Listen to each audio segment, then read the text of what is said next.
Bienvenidos a Guía Lab Clínico. Espero que se encuentren bien. El día de hoy, dentro del campo de la bioquímica clínica, empezaremos con la obtención de muestras sanguíneas. El propósito principal del laboratorio clínico es recopilar información acerca del estado de salud de una persona. Esta información puede ser útil para realizar un diagnóstico, seguir la evolución o pronóstico de una enfermedad, evaluar un tratamiento y su eficacia, o incluso realizar pruebas de tamizaje o screening dentro de una población.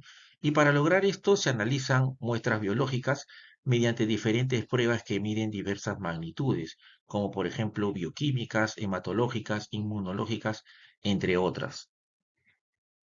No basta con que la parte técnica de la prueba se realice de manera perfecta.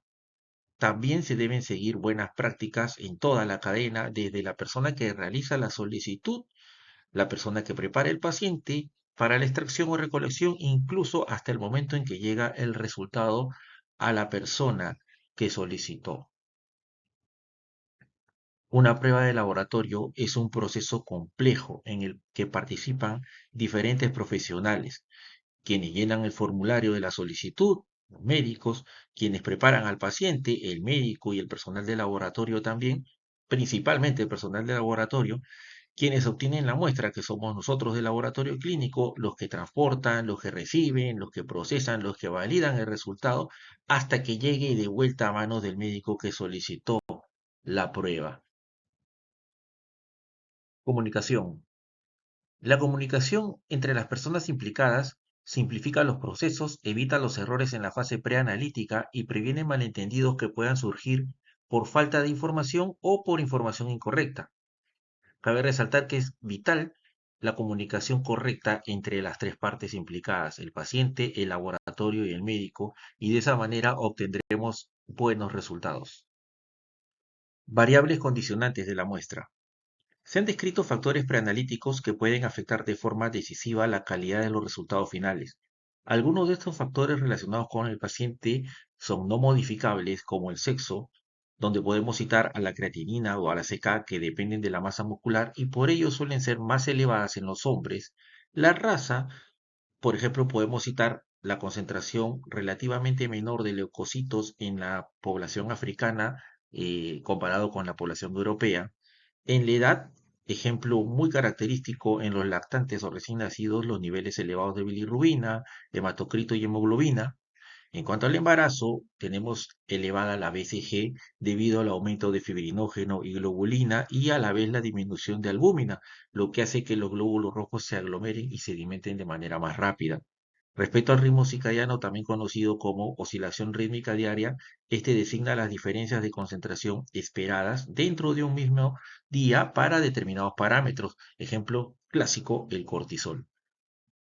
Dentro de los modificables, tenemos a la dieta y el ayuno. La dieta y la ingesta de líquidos pueden influir en varias magnitudes bioquímicas y hematológicas. Por ejemplo, tras una comida se observan notables variaciones en la concentración de glucosa, triglicéridos, urea, además un elevado concentración de kilomicrones. Y en cuanto a la desnutrición y el ayuno prolongado, también puede alterar algunas magnitudes de manera clínicamente relevante, como los incrementos de urea, ácido úrico y creatinina. Respecto al ejercicio físico, tenemos sobre todo que el ejercicio reciente puede alterar notablemente el resultado de algunas pruebas, como por ejemplo la urea, el ácido úrico, el lactato, la TGO, la glucosa, las plaquetas, entre otros. El consumo de alcohol nos puede traer como consecuencia la elevación de la gamma GT y la TGP y también la TGO. El tabaco puede alterar cuando se consume de manera crónica el recuento de leucocitos y marcadores tumorales como por ejemplo el CEA en hombres. Respecto a la posición del cuerpo, la distribución del agua corporal es diferente según sea la posición del cuerpo. Esto hace que ciertos parámetros como células sanguíneas y proteínas y las sustancias unidas a proteínas estén más concentradas en los pacientes en posición sentada que en los pacientes tumbados. Por ello es importante tomar la muestra siempre sentado dentro de lo que sea posible. En cuanto a infusiones y transfusiones, la contaminación de las muestras de laboratorio por soluciones de infusión intravenosa es la forma de interferencia preanalítica más común. En cuanto a la transfusión sanguínea, durante o en las horas previas a la extracción de sangre puede producir cambios en las concentraciones de potasio, LDH y otras magnitudes. Dentro de factores que alteran los resultados propios de la muestra, por factores como dieta, por ejemplo, tenemos a la lipemia, o incluso por factores patológicos del propio paciente, la hemólisis que puede deberse también a la mala toma de muestra, ahí tener cuidado. El primer tubo de la izquierda es el tubo con hemólisis, luego tenemos la lipemia, el tercer tubo sería una muestra de suero normal y el último una muestra con suero ictérico.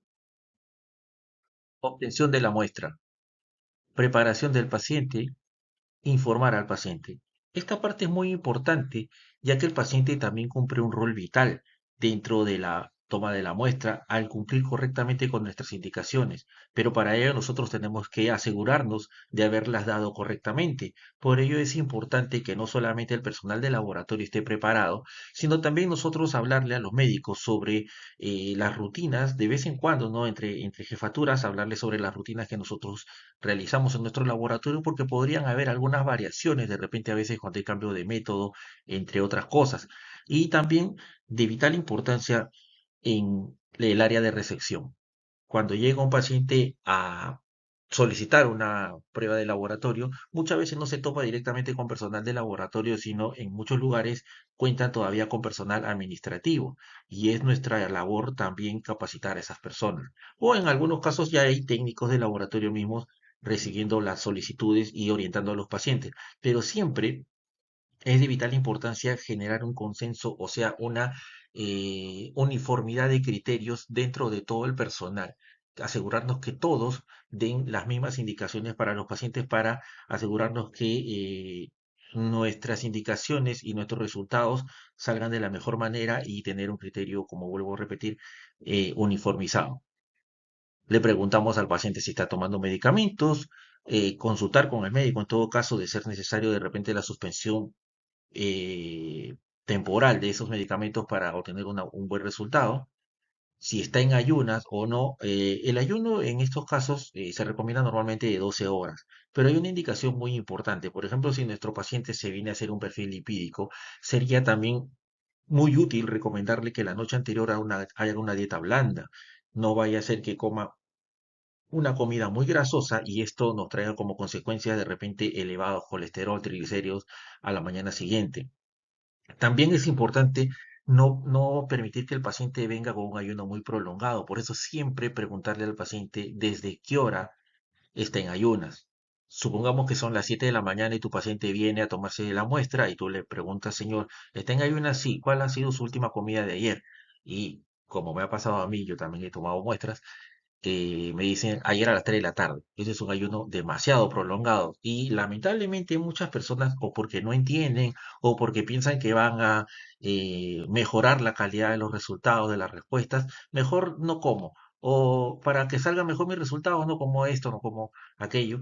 Y eso no está bien. Por ello, muy importante cuando el paciente viene a pedir una cita para tomarse una muestra días después, informarle detalladamente bien, si es posible anotarle en un papel o en la misma solicitud algunas indicaciones vitales, porque sabemos que a veces las personas se olvidan de las indicaciones y nosotros tenemos que estar pendientes de ello.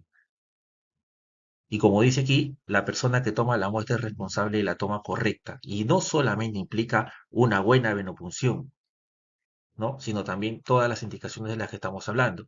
Y también responsable de su almacenamiento hasta su recogida. La recogida puede ser del área donde tú tomas, si viene un responsable y recoge tus muestras, tú tienes que estar vigilando que tus muestras estén adecuadamente ordenadas, bien colocadas, no, los rótulos puestos, entre todas estas indicaciones, porque si no, corremos el riesgo de cometer algunos errores. Y, más importante todavía, no someterlas a la luz, no someterlas al calor extremo, entre otras cosas, hasta que sean llevadas. Otra parte importante, la identificación del paciente. Antes de proceder a extraer la muestra, se debe examinar la solicitud para constatar que ha sido correctamente llenada y que concuerda con la identidad del paciente. No basta con preguntarle el nombre al paciente, Tienes que pedirle su documento de identidad y verificar que la solicitud que este paciente te trae es su solicitud. ¿Por qué? Porque como muchos de ustedes les debe haber pasado, llega un paciente, se toma la muestra, pero el paciente viene con sus hijos, con su hermano, con la esposa, y se vienen a tomar muestra y de repente te está dando la solicitud de alguno de ellos, del hijo o de la esposa. Entonces vas a tomar tubos que no son, vas a tomar muestras que no corresponden y todo se tergiversa, ¿no? Por ello es importante constatar todo, documento de identidad, solicitud y obviamente preguntarle su nombre al paciente. Toda solicitud incompleta conlleva un retraso en la recepción de los resultados y puede ser necesaria una nueva extracción en caso de que haya dudas sobre la identidad del paciente o de la muestra. Por ello, vuelvo a recalcar, importante leer los nombres, también los nombres del médico y poner tu nombre, eso vamos a hablar más adelante. La confusión en los nombres o el intercambio de peticiones o de muestras entre dos pacientes puede tener muy serias consecuencias en su diagnóstico y o tratamiento. El ejemplo que estaba mencionando hace un momento. Viene un papá con el hijo y resulta que con la solicitud del hijo le tomaste al papá y viceversa. Entonces todos los resultados saldrían completamente alterados y eso no debemos permitir. Dentro de la obtención de muestra también es importante identificar a la muestra. Hablamos de la identificación del paciente, en el caso del ejemplo anterior hablábamos del paciente ambulatorio, en el caso del paciente hospitalizado, también me olvidaba decir, es importante confirmar la identidad del paciente con la historia clínica, la enfermera o el médico o alguien, sobre todo si en caso el paciente estuviera inconsciente. Volviendo a lo que es la identificación de la muestra, la identificación siempre se debe llevar a cabo en el recipiente primario. En muchas ocasiones uno puede escribir sobre el tubo en la etiqueta original del frasco, pero también poner el código de barras sobre este o a un costado donde sea posible la identificación correcta. Nunca se puede colocar, digamos, sobre la tapa, porque esto dificultaría mucho la identificación, además que la tapa en un momento se tiene que abrir y se puede perder. Los recipientes de la muestra que no posean una identificación clara no se deben analizar nunca. Esto es religiosamente cierto. No se puede hacer porque no sabríamos a quién le pertenecen esos resultados. Las etiquetas de código de barras contribuyen a la identificación segura, lo que les mencionaba hace un rato.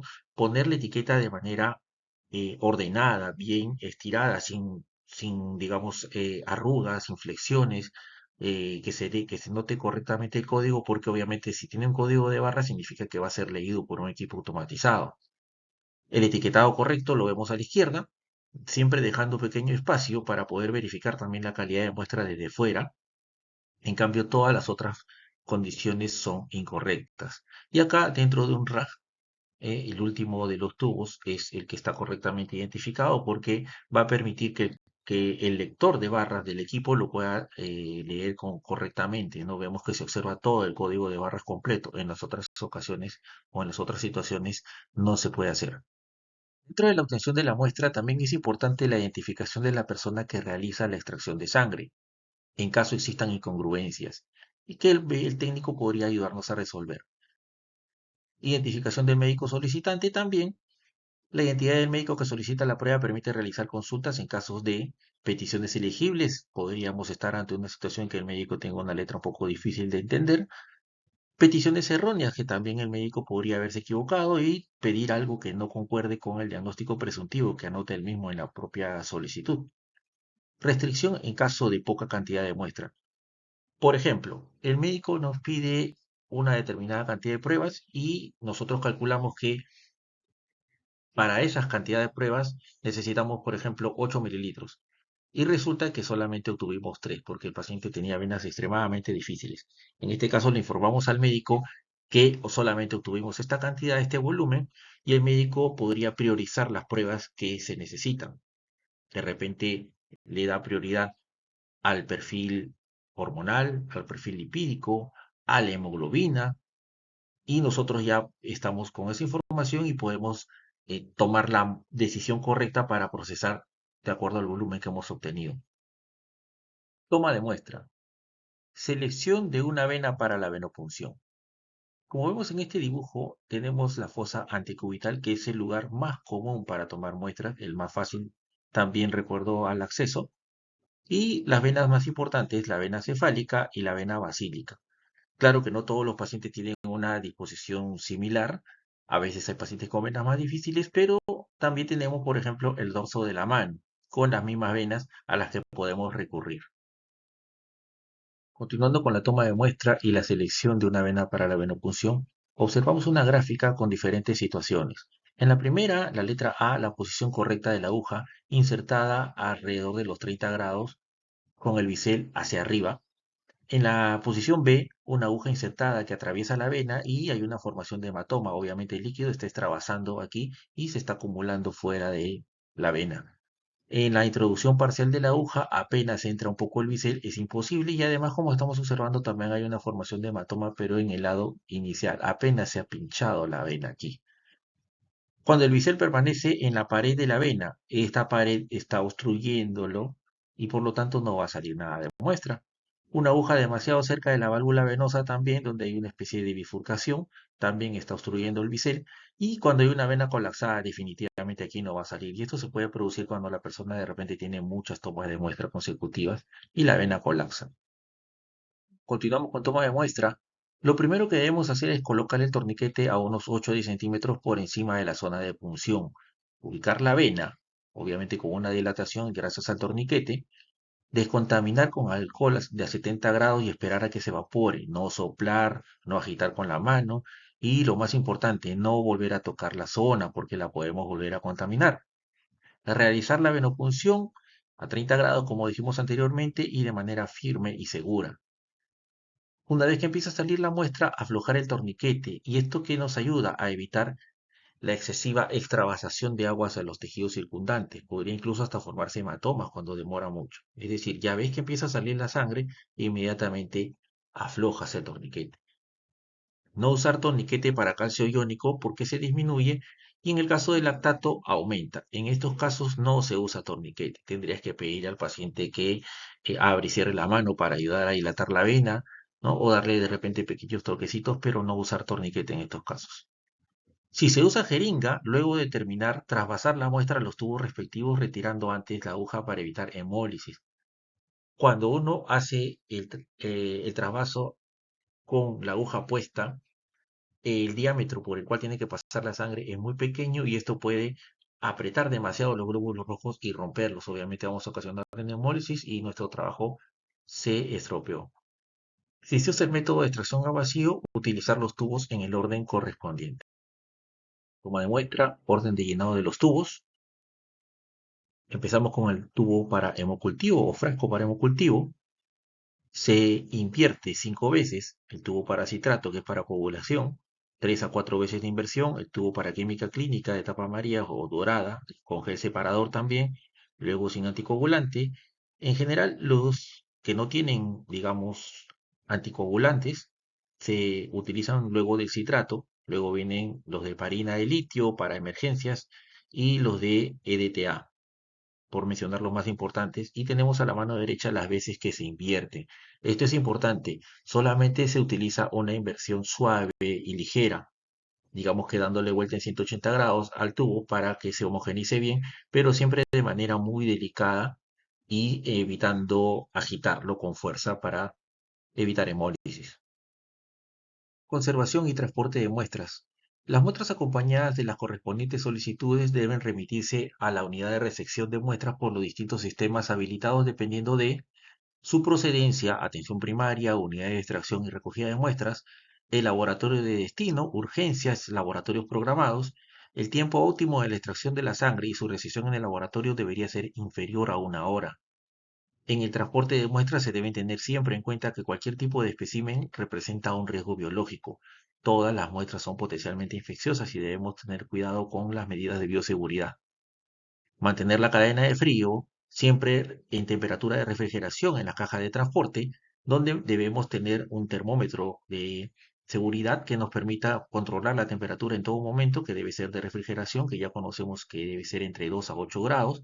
Tener mucho cuidado con la calidad y la conservación del mismo equipo, es decir, de la caja de transporte que esté en perfectas condiciones, ya que un descenso excesivo podría cristalizar las muestras y con ello traer hemólisis y diferentes tipos de problemas que no queremos que se presenten.